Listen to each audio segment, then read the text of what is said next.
Boa noite. A legislação laboral sofreu várias alterações nos últimos anos. A lei ficou mais flexível e muitos especialistas afirmam que algumas das recentes alterações põem em causa o ordenamento jurídico construído no Portugal pós 25 de Abril. Trata-se de um tema relevante para as empresas e para os trabalhadores portugueses, que hoje, Dia do Trabalhador, vai ser analisado e explicado por João Lizardo, advogado e um dos grandes especialistas em Direito do Trabalho. Muito boa noite, Sr. Doutor. Que balanço é que podemos fazer à evolução do direito do trabalho em Portugal? Como já disse, portanto, há uma retirada de garantias e de direitos dos trabalhadores muito intensa. Mas, mais do que até a própria lei, depois é a prática. A lei em si mesmo favorece depois práticas do dia-a-dia que a ultrapassam largamente. Nós podemos dizer que temos grandes empresas bem estruturadas em que a lei é lei.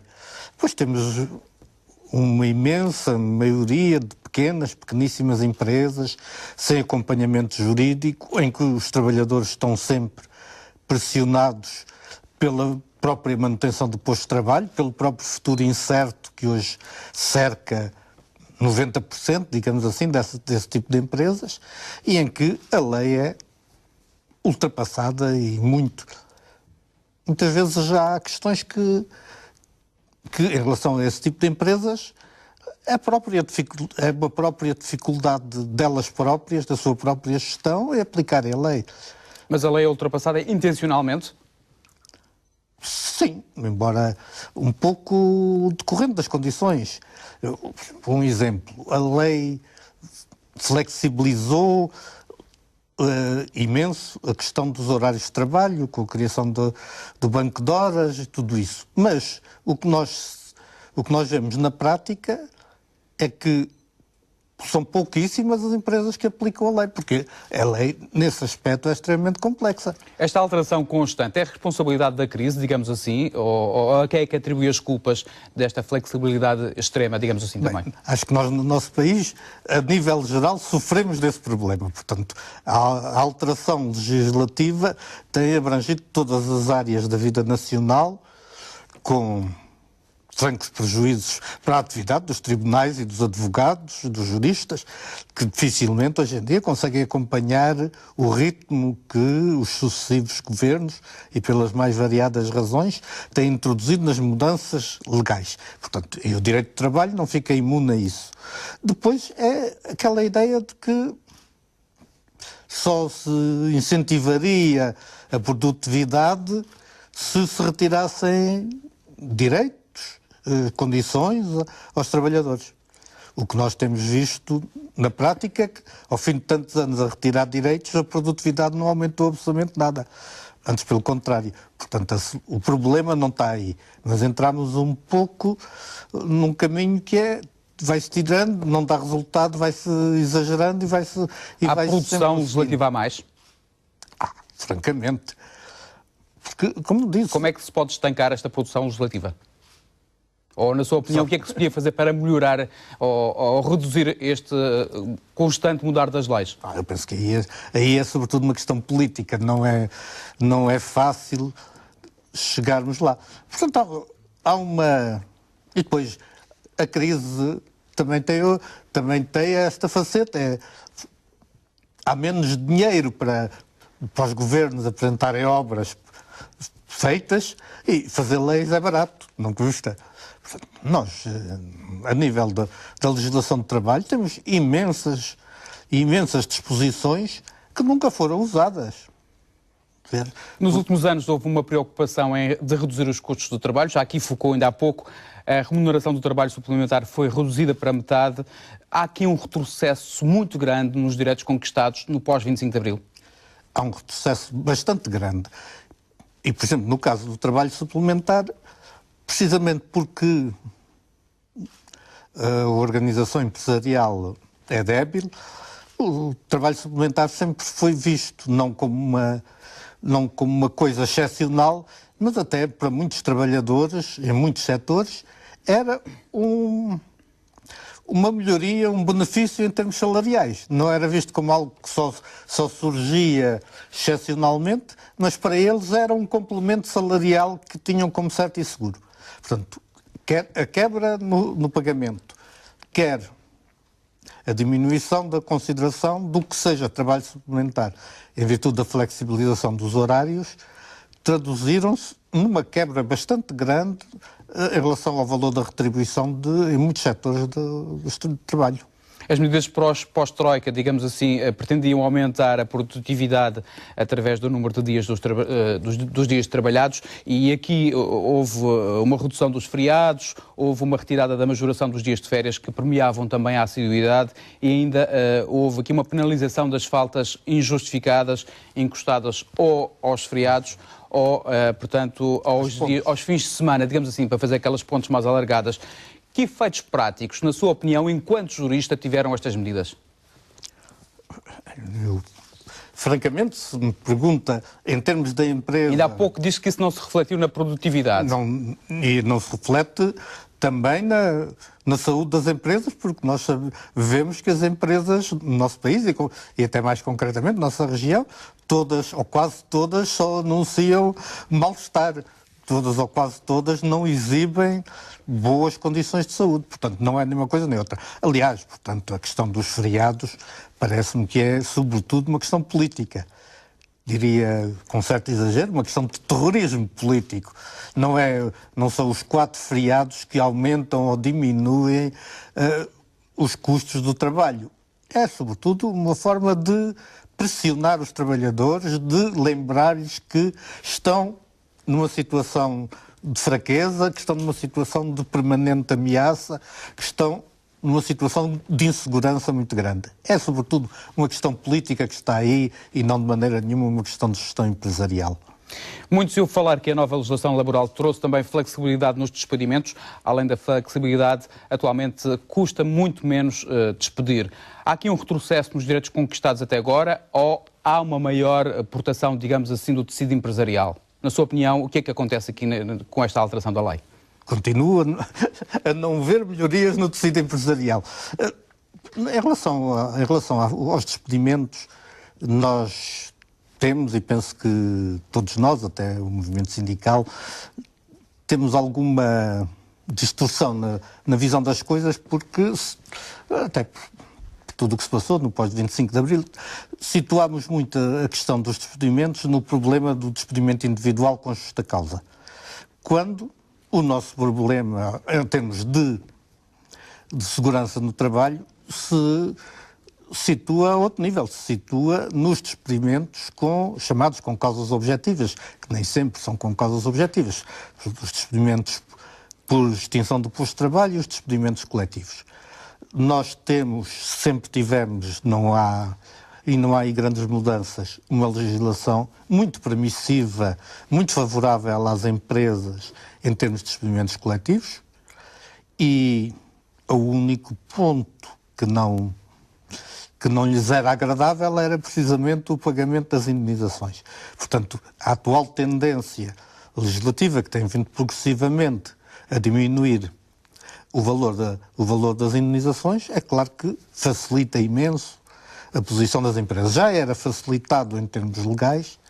Eu diria que não consigo lembrar de despedimentos coletivos que tivessem sido globalmente impugnados, anulados pelos tribunais, por razões de fundo.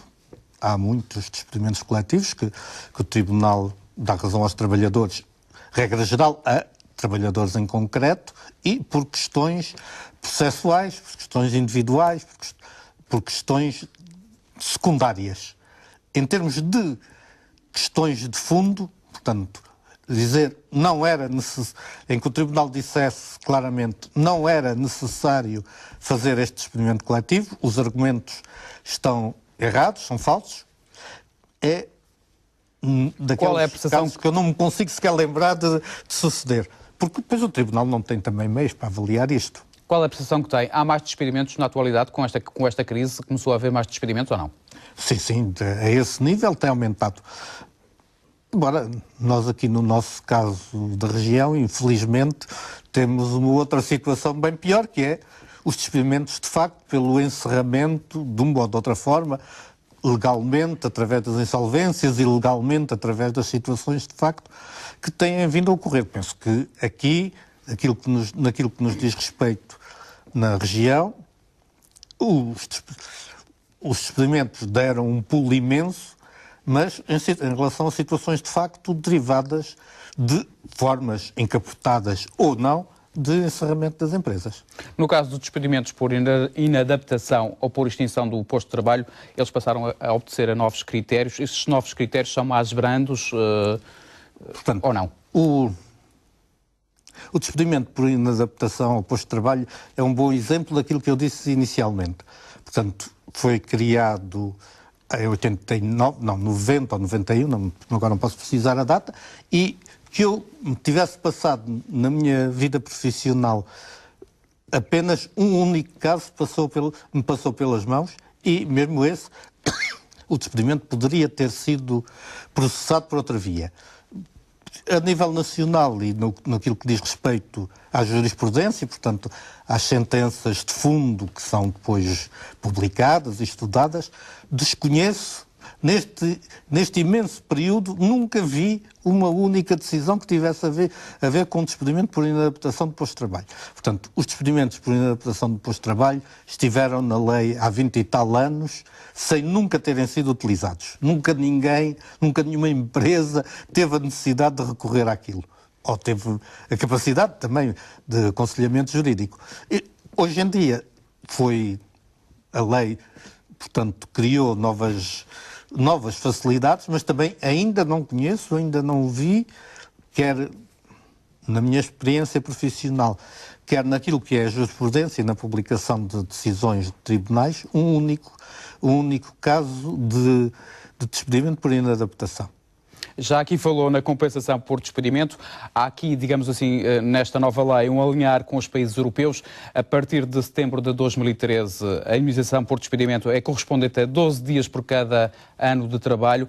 No entanto, esta compensação por despedimento é mais reduzida em Portugal porque os salários são também mais baixos. Digamos assim, portanto, como é que viu esta alteração à lei e, ao fim e ao cabo, as próximas gerações vão ficar muito penalizadas? Há aqui uma desproteção do trabalhador, digamos assim? Em relação à legislação dos países que nos é próxima, não é só pela questão dos salários mais baixos. Essas comparações, regra geral, são falaciosas, porque não há correspondências integrais entre uma coisa e outra. Por exemplo, muitos dos países que têm uma compensação, um método baixa, mas incluem nessa compensação o total da retribuição. Enquanto que no nosso país essa compensação vai abranger apenas a retribuição base e as diuturnidades. Que isto cria situações altamente injustas para trabalhadores que têm retribuições com componentes variáveis. Porque, neste caso, às vezes a parte maior daquilo que eles ganham no seu dia-a-dia depois não vai ser considerado na indemnização, porque não está na retribuição base, tem outros tipos, em complementos ou retribuições variáveis. Portanto, para nós podermos comparar o número de dias, teríamos também que saber se estamos a comparar com um país que só calcula com base na retribuição básica, mínima, ou se calcula com base na retribuição efetivamente recebida pelo trabalhador. Portanto, esse tipo de comparações... Mas se há injustiças, porque é que os sindicatos não vieram para a rua contestar em massa, digamos assim, estas alterações que foram feitas nos últimos anos? Os sindicatos têm contestado agora... Mas não tiveram força suficiente e capacidade para travar esta alteração legal? A capacidade de luta é claro que tem sofrido quebras muito grandes. Sobretudo, temos que ver que... Basta ver aqui, no nosso caso, a construção civil. A maioria dos trabalhadores desapareceu. Os trabalhadores serão um terço do que eram há meia dúzia de anos atrás. Com a crise, os sindicatos perderam força também. Os sindicatos perdem muita força. E depois, com também formas de trabalho, precarização no trabalho, obviamente que esses trabalhadores também dificilmente participam na vida sindical. Portanto, há uma quebra bastante grande na capacidade de resposta dos sindicatos. Na sua opinião, o que é preciso mudar na lei do trabalho? Eu penso que, para já, seria preciso, sobretudo,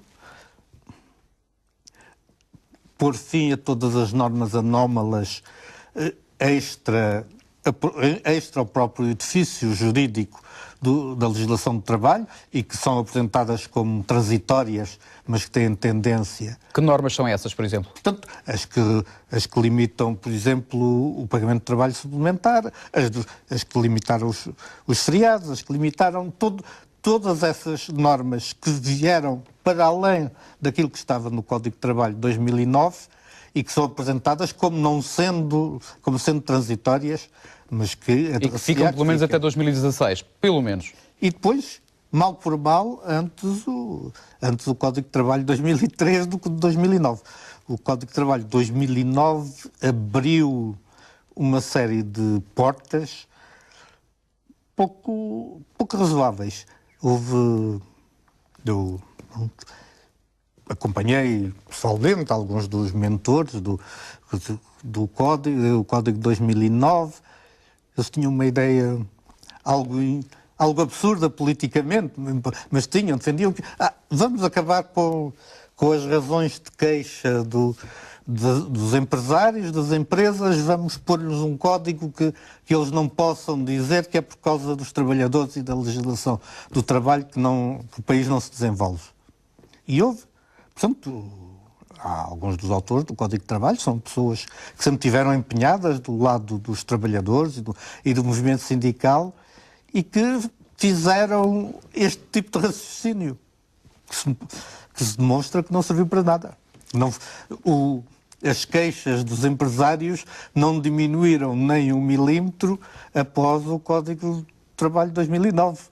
Continuaram a ser exatamente as mesmas que eram em 2008. Por falar em queixas dos empresários, nos contratos a prazo a lei admite 3 renovações até um máximo de 3 anos, havendo aqui a hipótese de se prolongar por 12 meses, pelo menos até 2016, salvo erro. Pois, exatamente. Aí está mais um exemplo de uma lei transitória e anómala que não está integrada no próprio Código do Trabalho e que seria... Mas esta lei não é redutora, digamos assim, da atividade empresarial a não se manter, uma vez que os empresários pedem atenção especial para os períodos de sazonalidade e também, como é o caso do turismo aqui na Madeira, por exemplo, e também para os períodos de pedidos extras de produção.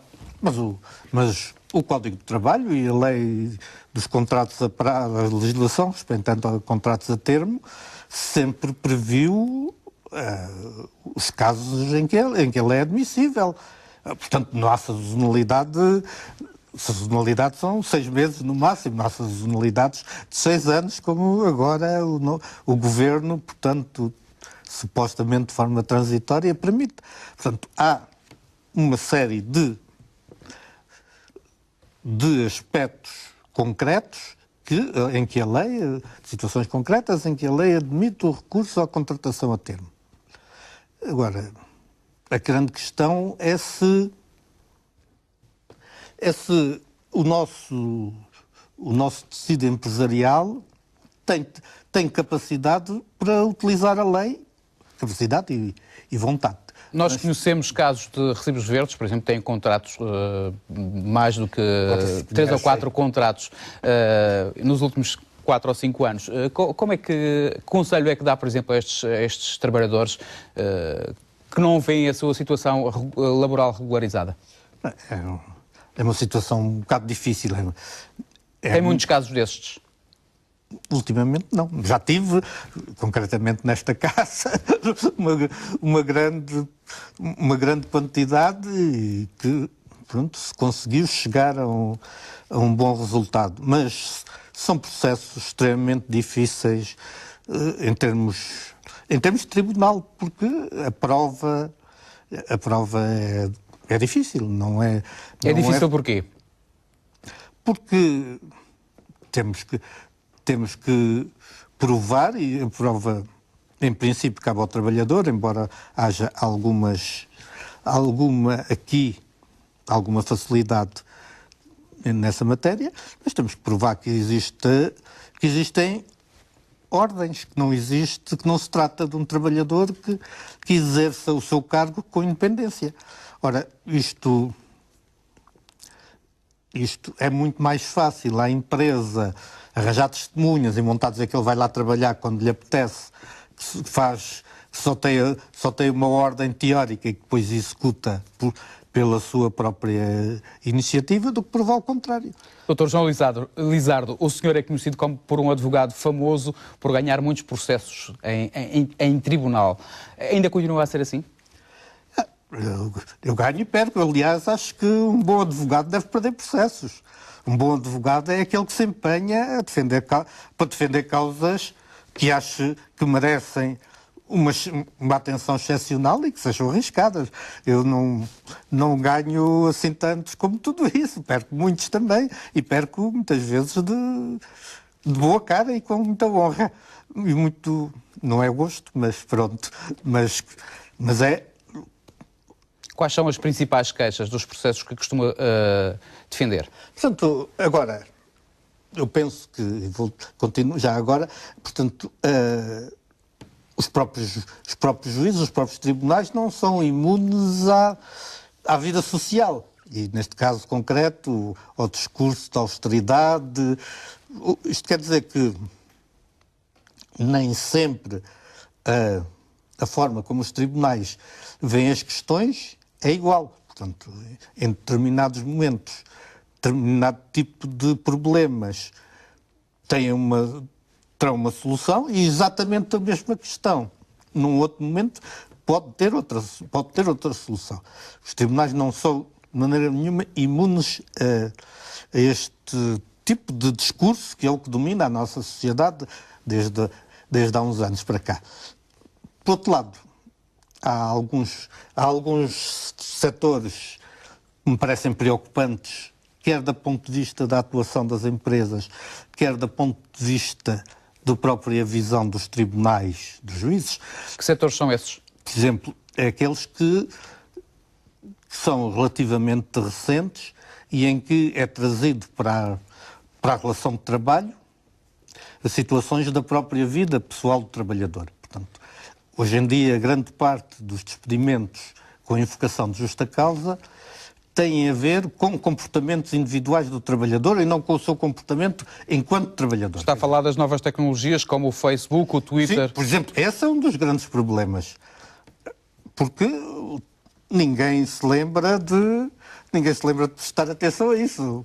Os trabalhadores aí terão que ser alertados e ter muito mais calo e cautela nisso. Quais são os riscos que um trabalhador corre se falar no Facebook ou no Twitter da sua empresa? Falar bem ou mal, digamos assim? Sim, se falar bem não interessa.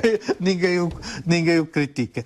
Portanto, neste momento, e aquilo que se para, os casos que eu conheço, portanto, o Tribunal ainda admitia que ele usasse o seu meio de comunicação para tecer comentários desfavoráveis à empresa, desde que isso ficasse limitado a um círculo muito restrito. Portanto, o que os tribunais têm dito, que há justa causa, porque ele tinha muitos seguidores, porque o acesso àquele Facebook era muito amplo. E como conciliar a liberdade de expressão com os interesses da empresa? É difícil isto? Eu penso que é dificílimo neste momento e no nosso país. Aliás, portanto, qualquer comentário pouco abonador de um trabalhador pode motivar despedimento por justa causa. Exatamente. Na nossa jurisprudência é assim. Nós temos aqui os nossos tribunais, em todos os sentidos, têm sido, ou pelo menos até há pouco, têm sido extremamente rigorosos nas questões que têm a ver com a liberdade de expressão, têm sido altamente censurados pelo Tribunal Europeu dos Direitos do Homem, portanto, as sentenças que condenam o Estado português, devido ao rigor com que os tribunais portugueses têm defendido o que eles chamam a honra e o bom nome, têm sido sistemáticos, repetidos, portanto, já há uma inflexão a esse nível, mas é um problema que é de toda a sociedade, mas que depois é extremamente pertinente a nível do trabalho, das relações de trabalho. Porque aí ainda mais há aquela tendência de aquela velha ideia de que o respeitinho é muito bonito e que, portanto, as pessoas não podem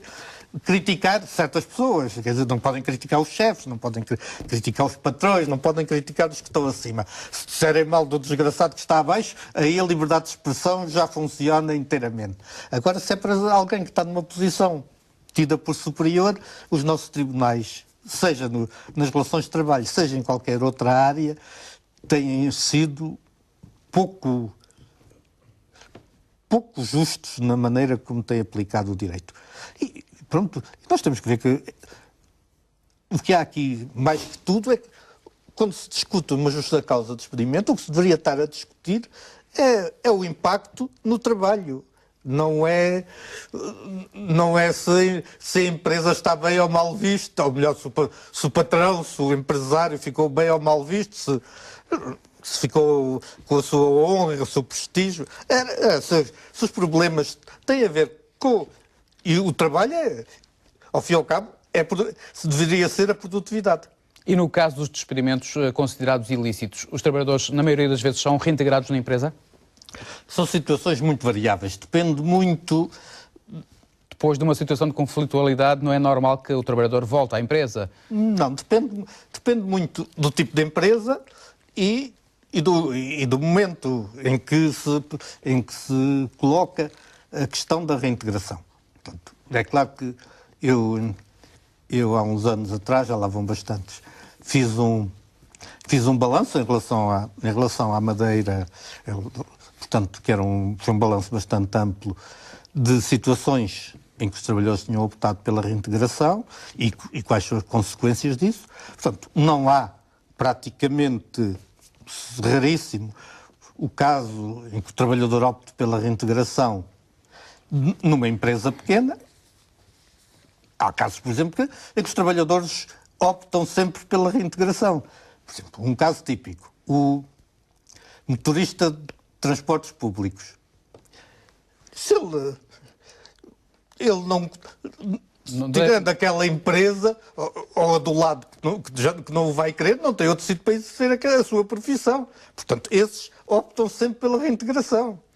Em 1977, os dirigentes de vários sindicatos da Madeira deslocaram-se à Checoslováquia para participarem num curso de formação sindical. Esta deslocação foi motivo para despedimento de 2 dirigentes do Sindicato de Hotelaria, entre eles está Leonel Nunes.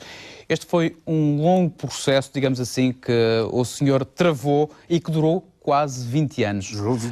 Como é que acompanhou, como é que desenrolou, digamos assim, este trabalho? Foi difícil? Foi uma tarefa difícil? Sim, é preciso dizer, embora eu não tivesse acompanhado inicialmente o processo, que o outro trabalhador, que era o presidente da mesa da Assembleia Geral, o Tribunal achou que, sim senhora, que havia justa causa para o despedimento. Portanto, o caso do Leonel Nunes, como membro da direção, o entendimento do Tribunal foi diferente, mas o Presidente da Assembleia Geral, aliás, obviamente, do meu ponto de vista, uma decisão extremamente questionável, o Tribunal Supremo, o Tribunal considerou que, sim senhora, que havia justa causa. Portanto, aí está um exemplo, por exemplo, em que eu perdi. Mas pronto, a empresa usou, enfim, todos os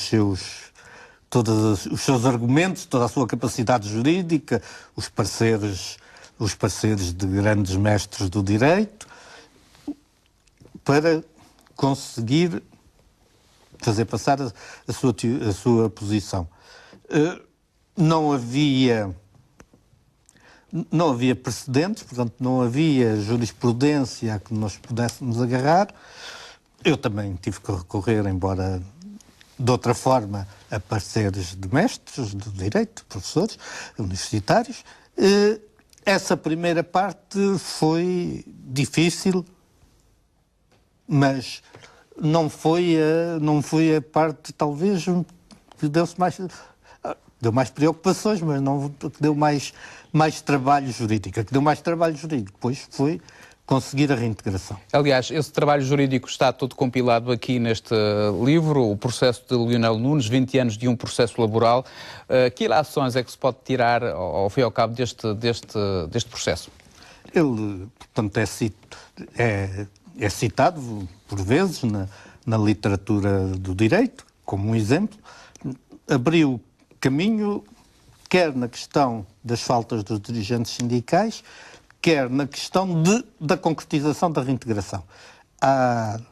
Teoricamente, há teóricos do direito que sustentam que não é possível de facto, não é possível fazer a reintegração, porque é uma questão jurídica que não seria concretizável.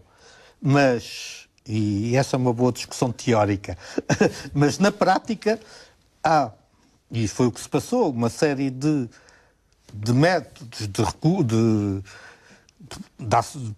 procedimentos judiciais que acabam por tornar insustentável para a empresa a não reintegração. Neste caso foi um caso de sucesso?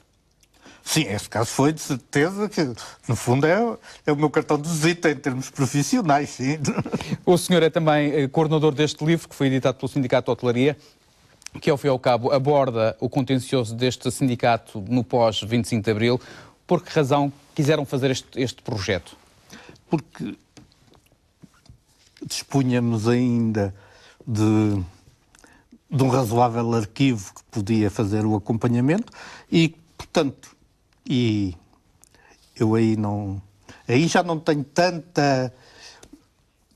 tanto sucesso junto dos teóricos do direito, junto dos mestres, dos professores do meio universitário, porque eu defendo que nós deveríamos apreciar o direito a partir da prática e toda a tendência da ciência jurídica é para apreciar o direito a partir da doutrina e da jurisprudência e não da própria prática. Portanto, isso aparece como uma coisa e é um pouco inacabada, é um pouco imperfeita, não corresponde àquilo que que o meio académico gostaria. Mas eu acho que é extremamente importante fazer um balanço. E fazer um balanço de como é que é o mundo laboral em concreto. E a hotelaria, o Sindicato de Hotelaria, cobre um universo bastante amplo a nível regional. Pode-se dizer que pode servir de paradigma a nível regional. E as questões, por exemplo, uma questão que eu também não já está desatualizada, mas que eu fiz na altura, há uns anos atrás, um balanço de quais eram os motivos que levavam as empresas, só considerei as grandes, hotéis de 4 e 5 estrelas, a instaurar processos disciplinares aos trabalhadores. Tinham um universo muito grande. E os principais motivos eram? Os principais motivos, na altura, hoje em dia já não é. O principal motivo, talvez, e que hoje em dia já desapareceu, quer dizer, já se tornou super secundário, era a embriaguez. A hotelaria proporcionava com muita facilidade falhas aos trabalhadores nesse aspecto. Havia embriaguez, havia conflitos entre colegas que também tinham bastante a ver com a embriaguez. Havia na hotelaria uma coisa que também já desapareceu, mas que na altura havia uma certa permissividade no funcionamento dos hotéis, o que suscitava também pequenas questões de pequeníssima, às vezes verdadeiramente insignificante, ou pode ser ridícula aos olhos de qualquer um, de desonestidade por parte do trabalhador, mas que em termos de organização da empresa já não era assim. Não sei se... Para dar um exemplo, de um trabalhador que foi despedido e que eu achei que não valia a pena impugnar, uma coisa tão absurda como esta. Um dia no refeitório da empresa dão para a refeição umas ótimas postas de bacalhau assado na brasa. E ele, por alguma razão, não podia comer e achou por bem... É um pouco exagerado. Caricato, mas achou por bem tirar a posta que lhe cabia, entalá-la entre o cinto e a pele e tentou sair à porta com uma posta de bacalhau entalada no corpo. Foi apanhado, pronto, e por cima era um homem um homem já de idade, com muitos anos de serviço. Era só aquilo que pesava no comportamento dele. E, portanto, para a empresa nem sequer tinha valor económico, porque não tinha sido comida e iria para o lixo. Mas, em termos, isto é uma daquelas coisas que é consensual a nível do direito do trabalho, que a nível da empresa não se pode permitir, na organização da empresa, qualquer desconfiança em termos de honestidade. Além de advogado, o senhor é também investigador, gosta da história e também do património. Como é que surgiu, digamos assim, este gosto? Sempre, em relação ao património, sempre tive algum interesse nessa área. E depois, não se esqueçam que o direito é uma coisa um bocado chata. É para descomprimir, digamos assim. Exatamente. Em Paris fui falar dos portugueses em Ormuz. Tratou-se de uma conferência internacional que juntou muitos historiadores e académicos de vários países e que foi promovida pela Fundação Carlos Gulbenkian. Viu-se honrado por este convite e viu-se o trabalho distinguido neste convite? Sim. Devo dizer que é o meu orgulho nesta matéria. Eu comecei meramente por turismo e por curiosidade a acompanhar, ou procurar acompanhar e detectar os vestígios portugueses, da expansão portuguesa, fora da Europa, espalhados pelo mundo. Neste caso concreto, eu tinha uma experiência, um conhecimento da fortaleza de Ormuz, um conhecimento prático de vista, de ir lá, de analisar no terreno, que... É uma fortaleza que fica no Golfo Pérsico, sim. Ali perto do Irão, para quem não... É mesmo no Irão, é na ilha do Irão. Mas, portanto, os académicos que participavam nesta conferência não tinham essa experiência. E, portanto, eu saí muito bem, embora estivesse ali totalmente caído de paraquedas, eu não tinha nada a ver com as pessoas que ali estavam, que em grande medida, na maior parte, nem sequer eram portugueses.